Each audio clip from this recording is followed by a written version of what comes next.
I don't know if you guys understand what a search engine is. Well, just allow me to explain. On the internet, this thing called the internet, that people all over the world use these days. All the cool kids use the internet. There is a thing called a search engine. And now a search engine is a place where you go and you type in some sort of thing you want to search for online. And the search engine then goes and it finds results, it finds web pages that have been indexed. And it finds all these different web pages and brings them back to you so that you can click on them. A search engine is basically like a directory. It's like using a phone book. And now there are multiple different search engines. For example, there is the famous one Google, or there is Bing, or there is DuckDuckGo. There are lots of different search engines. Personally, I used Google for the story I'm about to tell you. And so, what I'm going to tell you now is, I went to the internet, I went to Google, and I was interested about the subject of pockets. Now, if you are not aware about pockets at all, personally, I think pockets are a pretty vital thing in our society. Pockets are very important. I like pockets a lot. I like my clothes to have pockets on them. The first thing I do when I buy a new suit, a new jacket, is I open up the pockets, because oftentimes they're stitched clothes. I open them up. I'm like, I need that pocket. Pockets are vital. Pockets are life-changing when you have them. I don't understand why so many women wear trousers, wear clothes that don't have pockets in them. It's ridiculous. Pockets are necessary.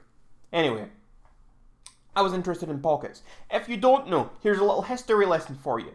The very first pocket ever thought of, ever seen anywhere, was found because there was this guy back in 3300 BCE, known as Ötzi, or more simply, the Iceman, since that's easier to say, but it's Ötzi.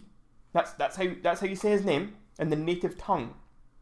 And this man was found with a pouch. This man had a pouch that was sewn onto a belt, and in this pouch he would keep useful tools. Okay? And now this is the very first example in human history, in history at all, of pockets. And now obviously fast forward into the future, we're now in 2020, and obviously our pockets are a bit more sophisticated than just having a little pouch strapped to a belt. But the same concept, this is the same concept. We have a pouch on our trousers, and it's the inside, so it's the same thing. You get it, you understand. So, I was interested in this, and I was beginning to think, the utility of pockets, okay? It's so great. I want to know who's making money from this. Who patented pockets? So I was searching that. I was just searching a lot about pockets. And eventually, I came across a discreet internet forum. And I was posting on this forum for a couple of weeks. And then I made friends with a couple of people. I made friends with one guy specifically we're going to call Dan. Now that's not his real name, I'm just saying Dan for secrecy and privacy sake, but his name, and we're going to say his name's Dan. And I spoke with Dan and we were getting to talking, and he put me into contact. He told me, you need to speak to my other contact, who so happens to live in Scotland. And I'm like, oh, that's interesting, so who am I talking to? And so I ended up talking to this man who we're going to call Herbert. Okay? So Herbert lives in Scotland. And I went to go meet Herbert. I went to meet him in a park, and I had to travel quite a while to get there. I had to go up to Aberdeen. It took me a while to get there. A few hours on the train, not a fun journey. And yes, don't worry, we social distance, wore masks, yada yada, all the rest of it. Don't worry about that. Anyway, we went and I spoke to this man who we're calling Herbert, and we were just having a discussion all around about pockets. This man was an expert on the subject of pockets. He knew all about them. And honestly, I was intending on making perhaps a pocket documentary. That sounds ridiculous. I know, I almost laugh saying it because it's quite a ridiculous subject to want to make a documentary about pockets. But I was really interested in it, and I was maybe going to do it on a different YouTube channel, but I wanted to make a pocket documentary. So I wanted to talk to this guy. I was maybe going to do an interview with him if he was okay with that, and I wanted to get as much information as possible. I thought it would be a unique, quirky documentary. I was going to put some humour in there. But anyway, I spoke to the man, and that's when he told me something that I really did not expect, and it was when he brought up the subject of something called Ötzi factories. And I had to stop and I'm like, what? And he repeated it, like, Ötzi factories. And just for you people, to make it easier to say, and what we're just going to call it, is we're going to call these pocket factories. Pocket factories. And Herbert told me that there were pocket factories in numerous locations in the world, one of which was in Aberdeen, which he worked at. There was one in Aberdeen. He told me there was one over the sea in France. He told me there were 2 in the United States. He told me there was one in Germany, one in South Korea, and one in Antarctica. I don't know why they would want a pocket factory in Antarctica, but I digress. So that's where all the pocket factories were, unless I'm forgetting one, but I'm sure those were the places he said to me. And so I asked him, what exactly is a pocket factory? What happens in a pocket?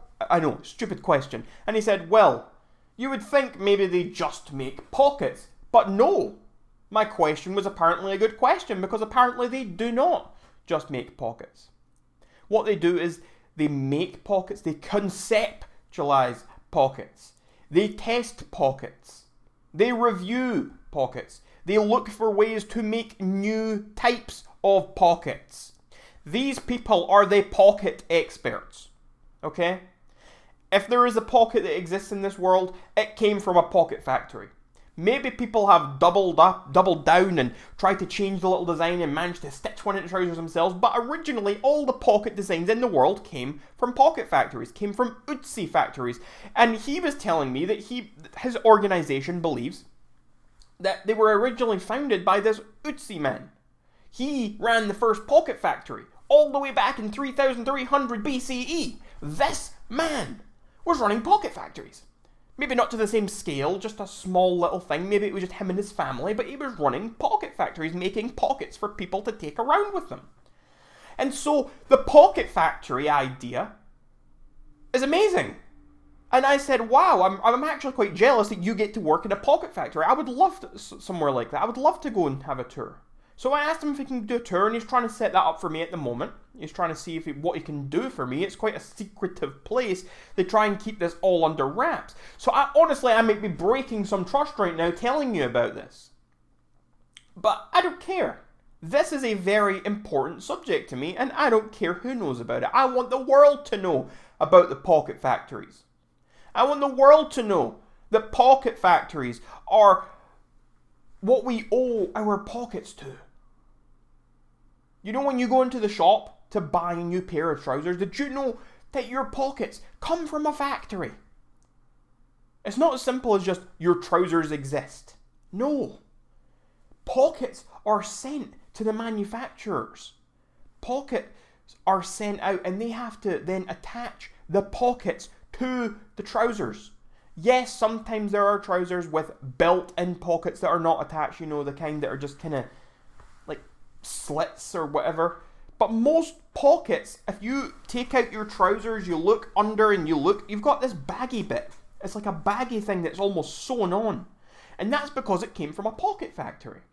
And it's been quality controlled by the experts in a pocket factory. And I think that's amazing. So class, what have we learned today? We have learned about pocket factories. The amazing, wonderful world of pocket factories. I'm like a little kid on Christmas. I'm so excited to talk about pocket factories. I love pockets. Do you like pockets? Let me know in the comments down below. Pockets are amazing. Wonderful. It's good to have some good news this year because 2020 has been a weird, wild ride. And I'm just glad that we can end it out with some good news about pockets.